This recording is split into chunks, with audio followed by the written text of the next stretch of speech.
نصلوا على النبي عليه أفضل الصلاة والسلام.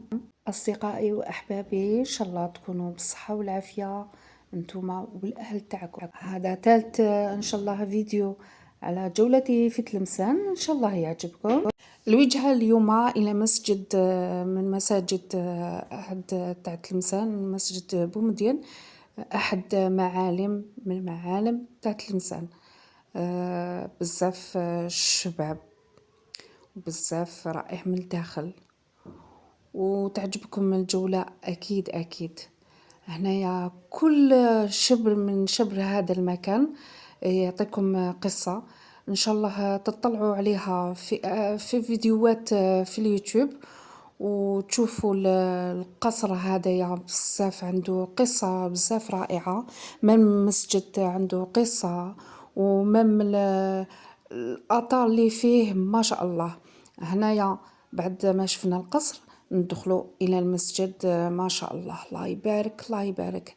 دخلنا باش نصلوا، طرقنا باب المسجد والحمد لله كان حسن الضيافة. نشكروا على أنه خلانا دخلنا صلينا العصر، بارك الله فيه، يعطيه ما يمنيه إن شاء الله.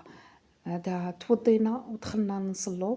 نعتذر على التصوير، كنت متشوقة باش نصلي في هذا المسجد، الله يبارك. كان مسجد بزاف شباب أولا، والعراقة تاعو تحس طمأنينة داخل كي تدخل إلى المسجد. بالطبع فرجة ممتعة، ونعود نرجع بإذن الله.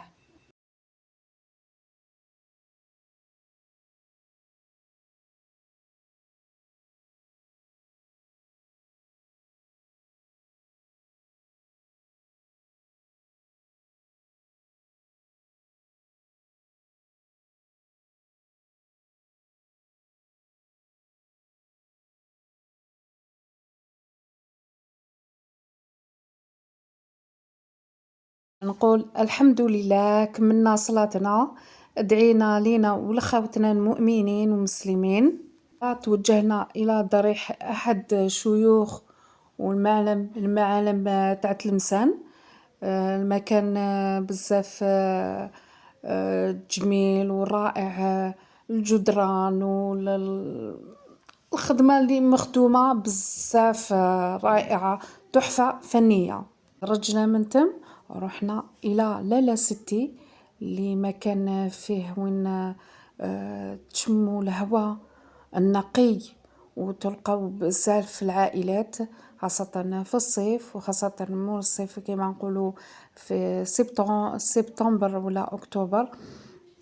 أن واحد يستجمم ويشوف تلمسان من الفوق، خاصة في الليل، شوفوا ما شاء الله ما شاء الله. اللي تحبوا تطلعوا لها بالسيارة ولا بالمصعد الهوائي.